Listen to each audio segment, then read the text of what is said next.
Okay. Excuse me. Welcome back to Nick Lenz, Comic Corner Classic, less known classic. This is episode number 2388 and double number 2282. Now, we're first discussing the issues that were collected in Captain America by Dan Jurgens, Volume 2, which collected issues 35 to 44 along with the annual 2000.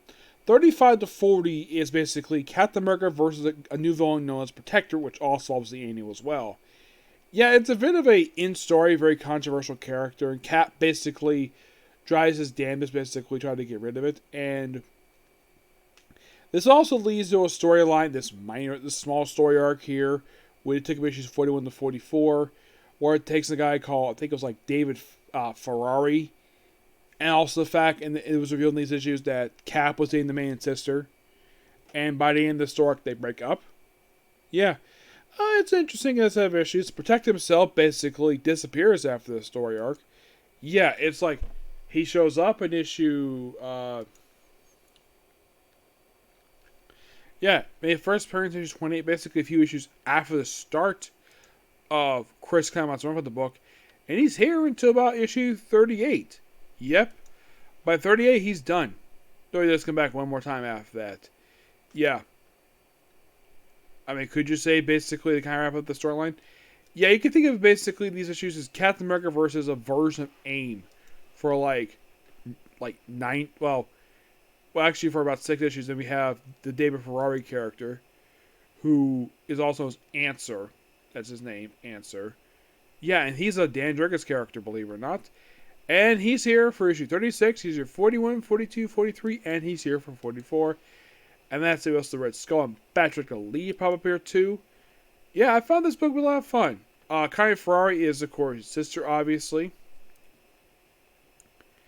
Yeah, and she in the book was basically dating Steve Rogers. And then they broke up because of brother.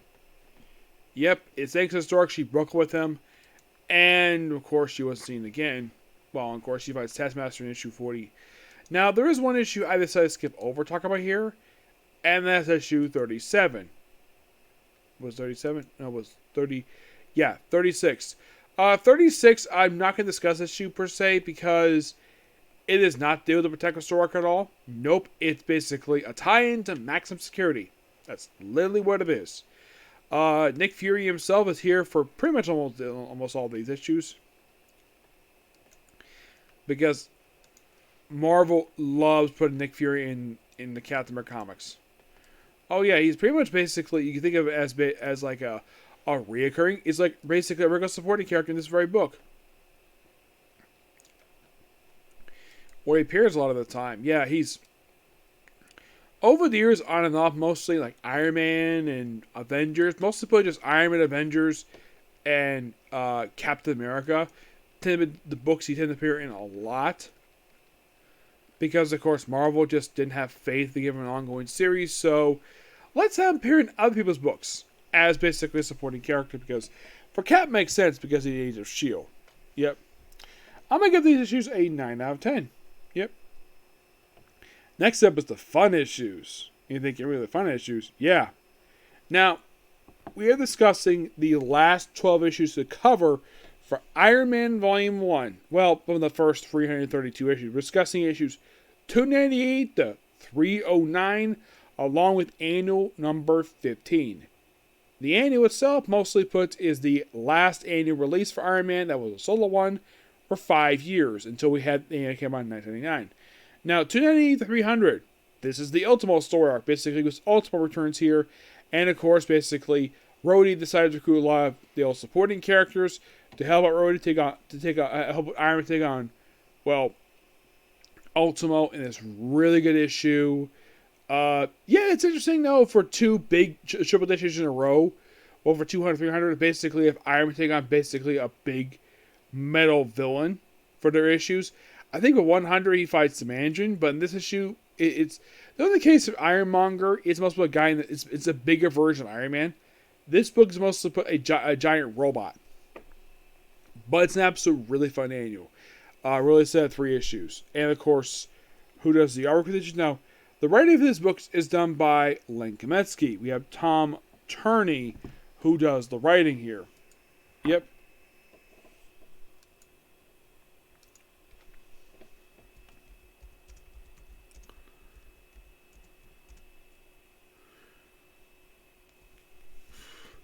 Yeah, and also it culminates. Basically, it's like 300 is the culmination of the ultimate story arc. Yeah. There's also a character Maximus Stone known as the Earth Mover. He's here mostly put basically. It's like he's here to set up the return of Ultima. It's mostly put exactly what he is. Mm-hmm. Yeah, and we also deal with Mercy Pearson, who, yeah, they had it where she tried to sabotage Stark International, which of course basically was caused by some other guy, which they hired him immediately. Now, basically for 301, but I think it's like 306, I believe it is. Yeah. This is the Crash and Burn story, and each issue he has a guest star from a Marvel character. In the case of 301 and 302, it's basically Venom. Yeah, and there's also a thing where you have Iron Man. There's also two different Tony Starks in here, where he's basically some LMD posing as him. Bethany Cave basically is continuing her run the book. We also have Veronica Banning, who was, well, Tony Stark's therapist. Yeah, and sadly put, thanks to this particular... but by the time I get to the last issue, that's also the last time she appears in the book.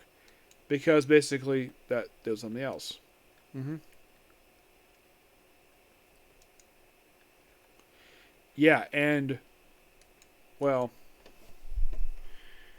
Eddie Brockhorst appeared in 301, previously appeared in Them the Madness, number 3. Venom himself is here for 2 issues. And then, of course... We have to do with Captain America, New Warriors in the story. At one point, you have Tony Stark being defeated by everybody. It turns out just a dream. Yeah, I thought that was kind of weird. And then, of course, he also ends up fighting Thunderstrike. Yes, frickin' Thunderstrike. And also the frickin' Hulk. Hulk last appeared, probably in his own book mostly. Yeah, it was the Incredible Hulk 417. Mm-hmm. Yep. By 306, it's all wrapped up here. Mm-hmm. As for 307 to 309, mostly put, it's basically Tony Stark fighting a thing called Vortex. Yeah, it's really weird. It's basically a brief story where it's fighting an AI program. And I'm thinking, wait, this is how Tony Stark, this is how Len Kaminski, well, it's not the end of his run per se, but this is how basically ending this. Yeah. But, oh, by the way, the issues themselves, excuse me, they were released in a time period of September 1983, and the last issue, which is 309, where are you? There you are. Yeah, in the case of 309, the last issue, that itself was released in August of 1994. Yeah, that's when we revealed the whole thing of basically like the whole fake Iron Man stuff. Mm-hmm. Yeah, and then we have some continued pages of War Machine. But as for the annual is really good. Mm-hmm.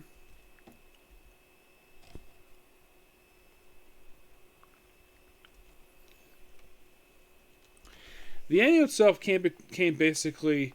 It mostly is just, well, Iron versus the Controller and Mindstorm. Which basically, this was a sole appearances character. Yeah. And then we have War Game. Now, we have the late Gene Colan does the first. The second story is done by Mark Bright. Now, who does the artwork for all the issues of the book itself? Well, basically, you have Tom Tenney, who does the artwork here from...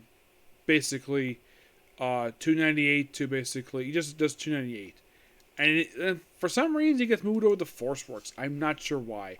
And then we have Kevin Hoppegood, who does basically the artwork from 299, and he does it. Actually, he had been the regular artist of the book since 280. He doesn't leave the book until issue 306.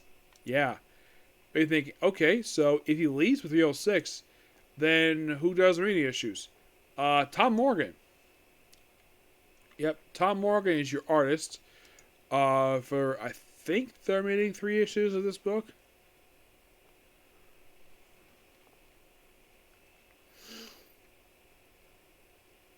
Yeah, he does the last 3 issues. He just basically takes over 307. He pretty much does it to 319. Sadly, his last book he did for Marvel, that wasn't a guidebook, was actually Daredevil 378, which was the if I remember correctly, I think it was the third to last issue of the first fight before it got relaunched.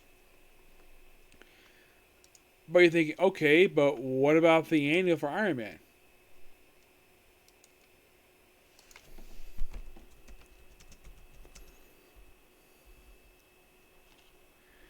Yeah, as for his last regular annual for several years, this one was covered up. You have Gene Colan does the opening story, and the last story, like I said, just Mark Bright. Yep. These issues are really good. I thoroughly enjoy reading these issues again. And I'm going to give these issues a 10 out of 10, along with the annual, because I thought the annual was really good. Well, since I'm here, I'm not giving like a final thoughts overall on the first 5 because I'm still reviewing Iron Man. I am, however, going to do my final thoughts on Len Kaminski's run for the book. Yes, Len Kaminski's run. In my opinion, this one was really good. Excuse me. Yes, he became the writer of the book. I think it was with 280, if not mistaken. Yes, I think so.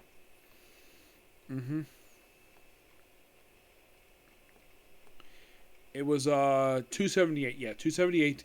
He was there from that point forward, and he wrote it until I think it was like 319. I think it was. No, 318. Now, why did he stop at 318 mostly? Well, because the very next issue, it was part of the crossing stuff. Yep, that was the reason why he left, because the crossing was the reason why he left. But he had a good run, and sadly, like I mentioned before, he was the penultimate writer of this book prior to his first relaunch, because he had Terry Kavanaugh doing the remaining issues of this run before he got restarted number 1 under who did the writing for that book?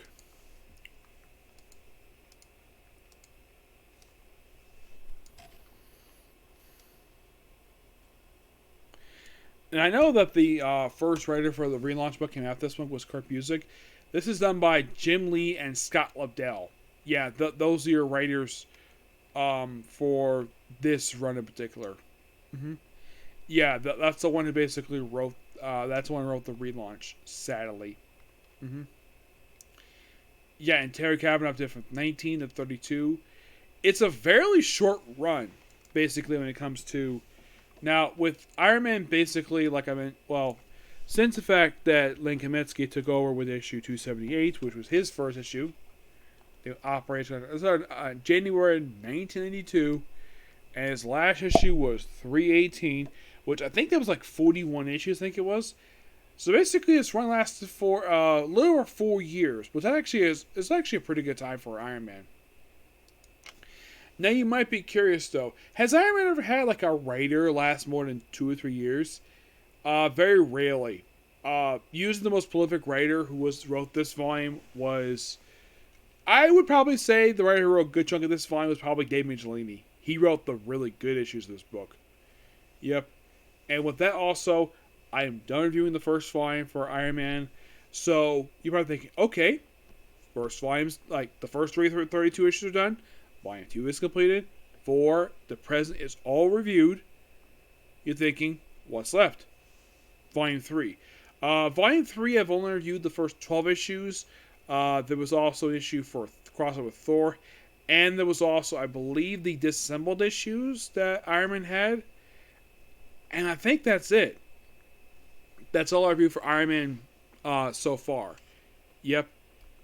So, with the very next comic corner for this one, I will be capping off Volume 3 for when I get to it next time with Captain America, with the last 7 issues for Dan Jurgens run per se. But who knows what else I'm going to do with it. But Iron Man, well, when I start reviewing Volume 3, I don't know. I might just basically put it aside and basically come back to it later because there's stuff I really want to catch up with. But at least Iron Volume, at least the first 3 or 3 issues of Iron Man. Yep. So yeah, that's sadly it for particular review. Tomorrow, well, there's not going to be Devil as a part-time review tomorrow because basically I'm not at the point where I can start talking about the series again yet. I have to wait until I read book 2 for that series. So the only thing you'll probably see tomorrow is Comic Corners and the One Piece live action series review. Yep, Next video tomorrow. Bye.